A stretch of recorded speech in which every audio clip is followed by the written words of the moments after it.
This episode of Grilled is sponsored by Rationale, your leading provider in multifunctional hot food preparation equipment. Register now for a free Rationale live demo at www.rationale-online.com.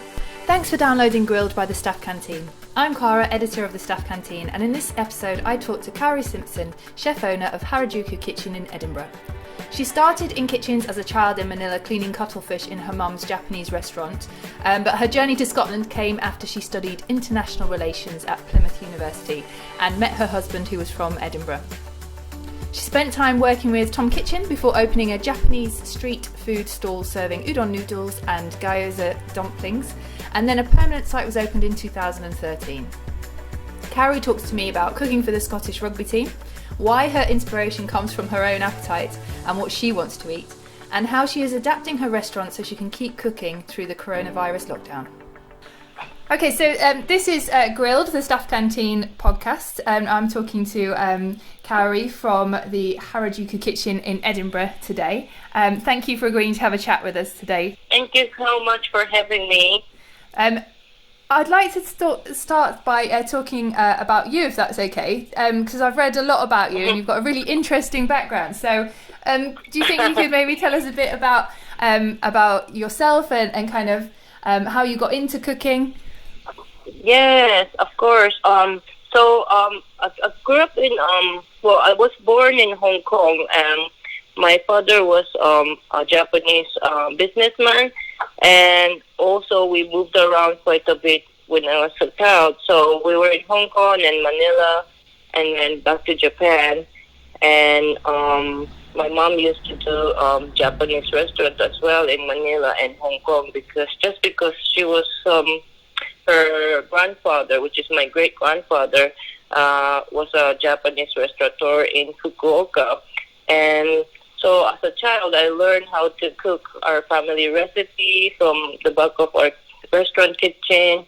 And, food was always around me, like day and night, like not just home cooking, but also cooking with the Japanese chefs and learning like what's the name of the fish they're cutting and all that kind of stuff. So, and then when I was going to university, I chose UK because I always was inspired with a lot of British cultures, like especially music and cinemas and books as well. So, I think the first country I've been to in UK was Plymouth in Devon, and that's where I met my Scottish husband. And now I'm here. Okay, and so you mentioned your mum had a restaurant. Is that she wasn't initially a chef, though, was she? I read that. Was she a model? I read that she was a model, so she had quite a different kind of lifestyle. Yeah, so when she was, after World War II, she was a teenager, and she worked for the American base in Fukuoka in a duty free. And I think she got scouted by an agent somewhere who was lurking around in the American Navy. And they said she should go for the Miss Japan tournament. So she went for it, and she won the Miss West Japan because Fukuoka is on the west side of Japan. Okay. And ongoing towards the big the Japanese pageants for the Miss Universe. She had the tuberculosis, so she couldn't make it. She was hospitalized, unfortunately. So even though she couldn't make the Miss Universe pageant for the representing Japan, she was able to do a lot of modeling because of her Miss West Japan title. So she was doing lots of commercials for makeup, and also doing lots of going to events like Frank Sinatra, on those old nice days in the 60s. But I think she also was still influenced by her grandfather. So she was also trained in Japanese, old Japanese restaurant in Osaka called Nadaman, because her auntie was working there. And, little by little in her 20s, she started to train in the Japanese restaurant. But obviously, those days it was only men was allowed in the kitchen. Okay. So she was only be able to do sort of a kind of like a maitre d' sort of thing, like bringing the food from the kitchen to the customers, and it's all like very traditional Japanese style. Like they sit on the tatami, and that's when she learned being the middle person between the customer and the kitchen. That's how she was watching the chef learn and taste it. Obviously, they were able to eat their food as well as staff. So that's how she started learning the one of the best restaurants in Japan as well. And then she went back to her grandfather's restaurant and started training there as well. So she's always she's very very kind of like a influence to me, because she couldn't do a lot of things, but she always had this food and cooking in her core. She was doing a lot of things. She was studying. Was at a university. At that time, only 2 women were in her class, and mostly men. So she's like a hero to me, because she's gone through a lot, but she never lost like her inspiration and chase her dream. Yeah, no, she sounds like a very inspiring lady. Yeah. So what were some of the first things that you learned from her in the kitchen then? Do you remember learning techniques, and are they things that you still use today? Yeah. So what I always remember is, obviously I always start as dishwashing. I think I was about 10, and I was just helping back in the kitchen. But when I was more like capable, like maybe when I was 12, 13, the first thing I had to do was the menial job that nobody really wanted to do, and they were too busy, was to skin the cuttlefish. Right. So, of course, we eat cuttlefish as a sashimi, like raw, but they will go to the seafood market in Manila Bay, and then they'll bring the cuttlefish. And what we do is we take the head, and you have to take the skin, and then take what do you call that spine? I forgot that in English now. Like it's like a little plasticky kind of bone. It's their bones, but it's on the back of the cuttlefish. Yeah. And then cleaning the ink. That's my memory of one of the first thing I had to do is cleaning the fish, and also scaling the fish as well, scrubbing and stuff. Yeah. All jobs that probably people, like you said, no one wants to do. So, but I bet you got very good at it. Time. Yeah. It takes time. It takes a lot of time to really clean the fish, or clean the cuttlefish, or squid, little squid as well. We use that for grilling. A lot of seafood prep. That's what I learned. And you said you came to the UK. You went to Plymouth to study at the university. What was it that you were studying at the university? Sorry. Oh, so it's totally different from restaurant management or business. It was international relations and politics. Okay. The reason being that is while I was in Manila, and I was also working part-time for a Japanese broadcasting company. So they had the Manila bureau called TV Asahi. Asahi, just, like the beer. Yeah. So at those times, a lot of, in one building, there were a lot of broadcasting companies too, like, NHK, Japanese, it's almost like the equivalent to BBC, Nippon TV, and next building you had like CNN, you had BBC people in the Manila bureau. So, that's really, because it was more like reporting, and because I used to speak both English, Japanese, and Tagalog, which is the Filipino language, they hired me as an assistant to the director. So, so really running about, getting involved, going to like crisis scene, and then going to all the political, governmental conference. that really sort of intrigued me too. I wanted to learn more about politics, and also wanted to be maybe somehow want to be a peacekeeping sort of job in the future. Okay, very different to cooking. Yes, but even though I was really into philosophy and democracy, all the philosophies. I think that was the reason why I took politics, because also it was really intriguing to know, to study from the beginning, the democracy of the country and all the philosophies. And I was catching up with my university friends these days, because everybody has a lot of time to catch up, and they were always saying that I always talking about food and restaurants, and always wanted to make my own restaurant. So, but I don't really remember saying that. But apparently, I was always talking about food and more than my subject that I was learning at uni. So yeah, it's interesting. So it's always been there. It's always been there in the back of your mind. Yeah. Mm-hmm. And then obviously you said you met your husband there, who's from Scotland. Is he from Edinburgh? Is that how you ended up in Edinburgh?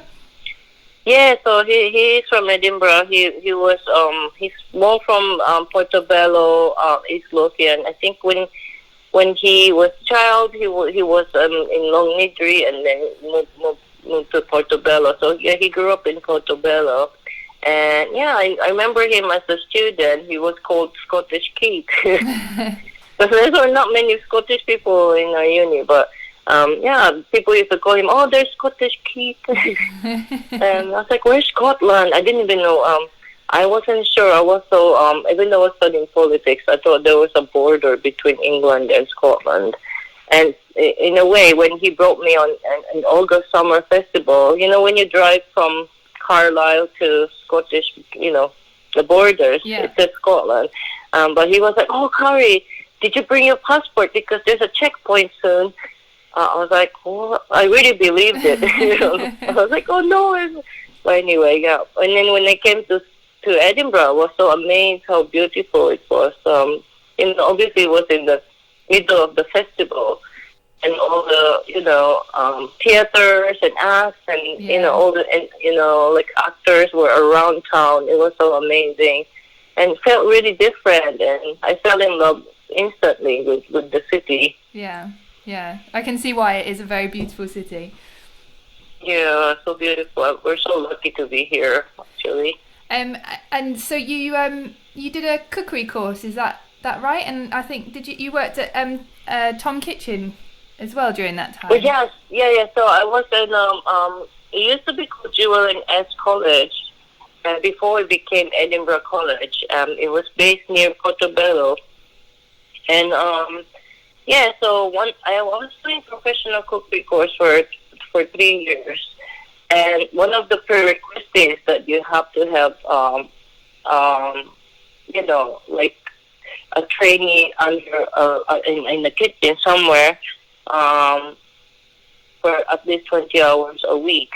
And of course, at that time, I was living in Leeds, and Tom Kitchin had his restaurant in the shore. So I was like, I think that would be a good place to learn. Why not? If you want to be an apprentice, you go for the best, one of the best in Scotland, and it was my local as well. So I had an interview with Tom, and so I was lucky, because I think a lot of people wanted to do a stage or just go volunteer, but because too many people were asking and applying for even just a volunteer, it was really hard to get in, and I think I was lucky to be under his apprentice chef.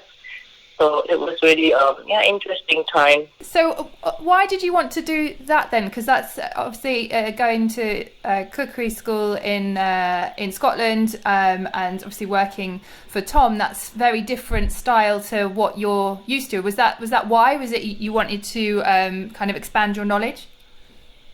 Yes, definitely. Because at my heart, I always knew that about Japanese food, because I've been brought up in a Japanese restaurant, and I know the basics, and and all the traditional things that I learned from my mom's cooking and from the Japanese chefs. But what I needed to have was more like the fundamentals of running the kitchen in UK.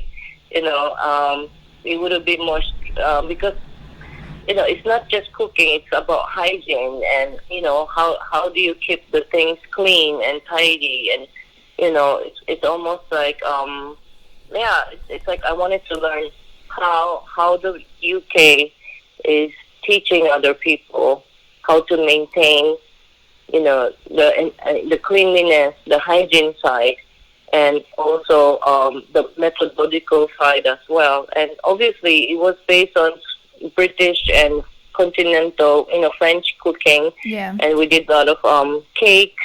We did butchery, fishes. So at that same time, I was able to learn the local fish. Yeah. What kind of fish they have and that are different from in Asia. And that was a really good thing for me because, if I don't know what you've got here, especially I wanted to be more local and sustainable, not importing too many things from Asia to cook the Japanese food. Why not use the local thing? So that really broadened my horizon and my knowledge. So what ingredients have you found that you really love in Scotland? Because obviously there's an amazing produce in Scotland. So which particular ingredients have you kind of fell in love with that you like using? We like using mackerel a lot. That's one of the because I go also with the slow food movement for UK. So I'm part of the Slow Food Scotland as well. Yeah. And mackerel is my favorite because not only is my favorite fish, but it is it's abundant in Scotland, and it's also one of the sustainable fishing, one of the sustainable fish that you can get in Scotland. So my favorite dish is either grilled mackerel with salt, with the sea salt, or cook it in miso sauce. It's called sabano misoni. You cook it with the ginger and miso, sake, and mirin. It's really, really nice. I had that in my menu at the restaurant as well. And that's my favorite. And also cockles. Cockles are my favorite. Okay. Because we have miso soup in Japan, and we usually put any kinds of ingredients. But my favorite miso soup is miso soup with cockles and seaweed. Yes, so I really love the cocoa. It's huge and nice, and and whelk as well. I love whelk. Amazing. Just put them in the miso soup. Yeah. And so let's talk a little bit about Harajuku Kitchen. It started as a Japanese street food stall. Why did you want to start the stall? Yeah, so at that time I was a student in the cookery school. So I had a lot of time to myself, and one of my friends, Cameron and Ricky, they started one of the first independent street food market in Port Gower Place in Stockbridge. But they were like, this is before the original, the proper Stockbridge market. It was a small one. They asked me why don't I do it because they knew they like my Japanese foods, and I kind of miss cooking yaki udon noodle. At that time, the udon noodle was not so popular. Nobody ever heard of it. They only knew yakisoba or ramen, or something like a chow mein kind of noodle. So I wanted to introduce this thick Japanese wheat noodle, and started just because I wanted to eat it myself, because that yaki udon noodle, it's different when you cook it outside on the griddle and you cook it at home on a frying pan. There's a difference. It's really street food feel to it, and also it tastes better outside. And so that was my start. I was doing yaki udon and a homemade sushi to sell. And once that's finished, I think they only opened for 1 year. But it was really good timing because, even it was small, I made a lot of friends, and learn like what people really want in their noodles or what's their preference.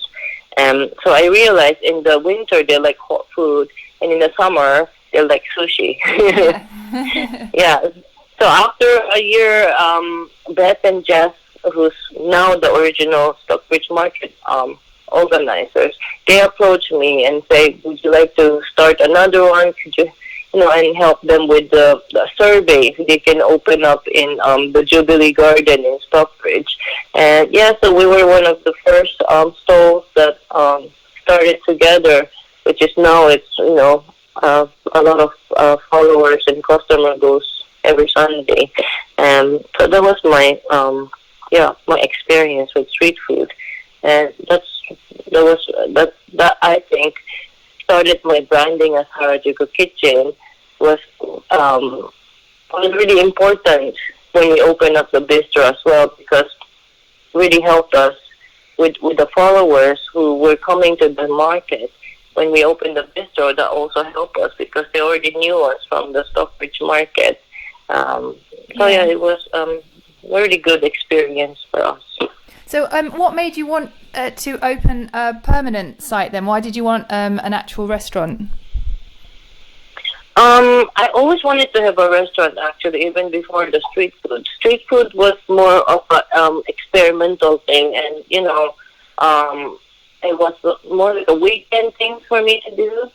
And at that time, I was also working for the Consulate General of Japan as an in-house resident chef. So, I had the time to slowly, I always had a plan. I always had this notebook, any ideas for the restaurant, I would jot down. Yeah. And this was just an opportunity at this premise that we have now in Gillespie Place. I used to rent their kitchen downstairs because it was a cafe and a playgroup club for children and moms.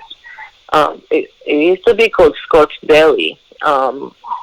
And luckily after a few months the owner decided to rent the whole place out, just give it up. So we just went for it and just renovated them.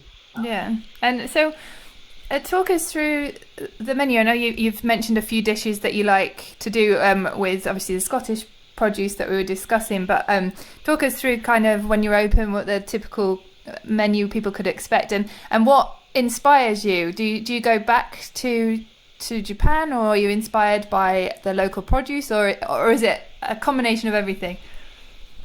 I think it's my inspiration really is my appetite. Sorry, it's embarrassing.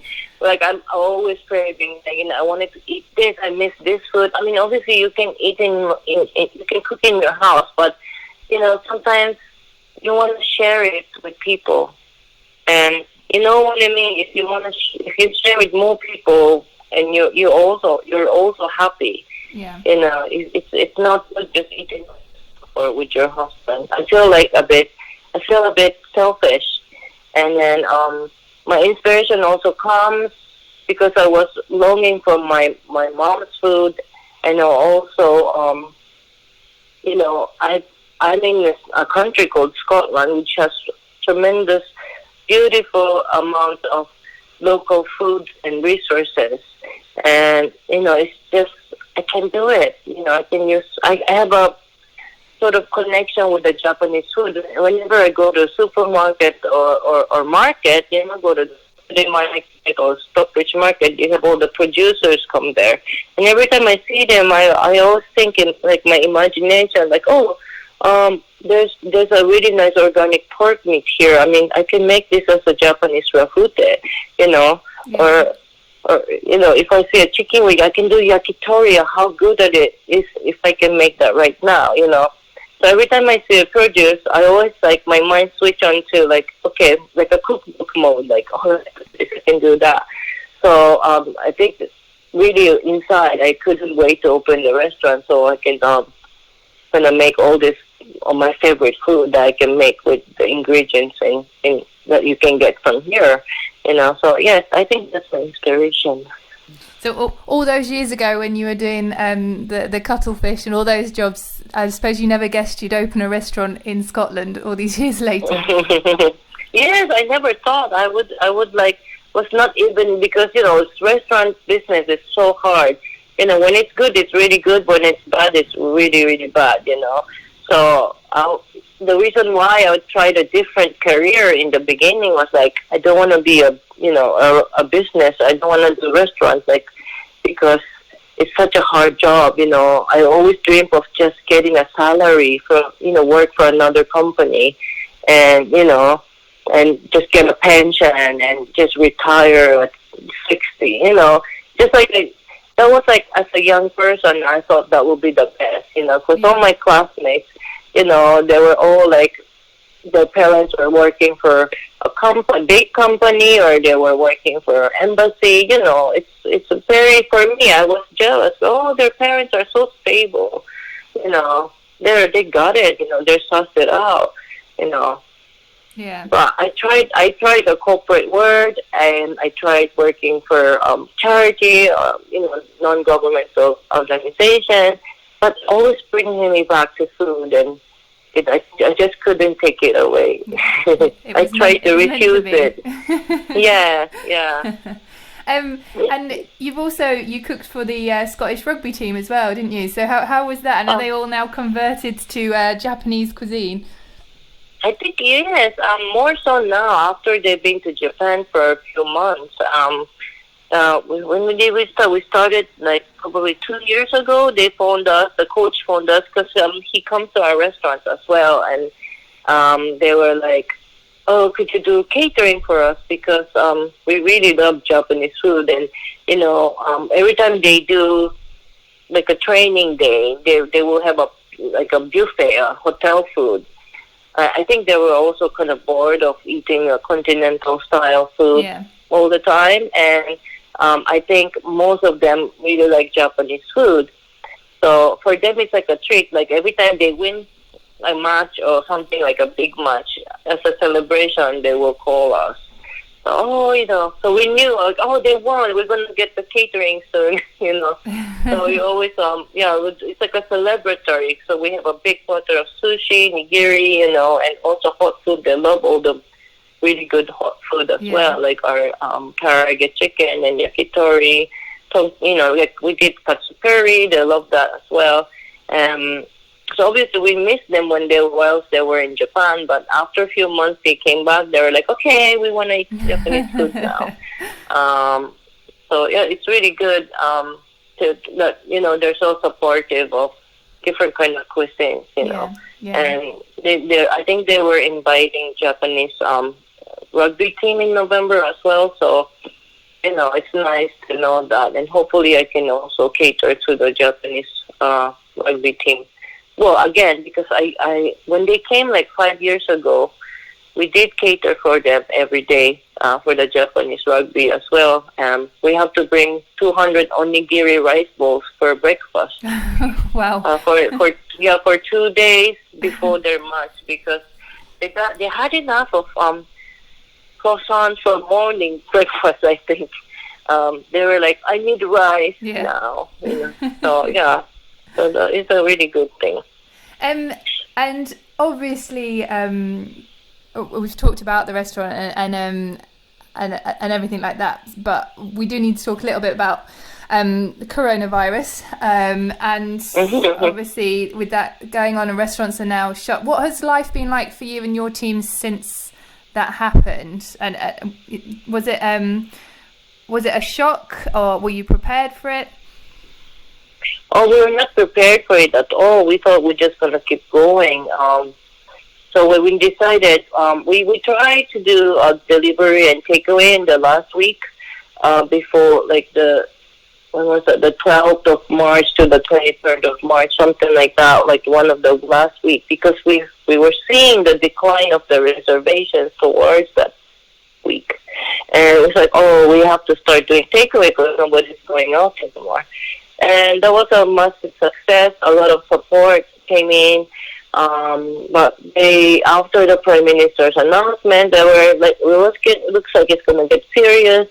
I think we should shut down for a while, just make sure we can stay home and help the NHS, help the staff as well from getting affected. And then, it was really heartbreaking to close. We had to do 2 days of deep cleaning all the restaurants, downstairs, upstairs, in the kitchen.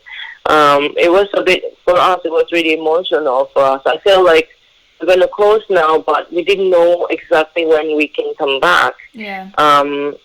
So, we had a few cries, but then, we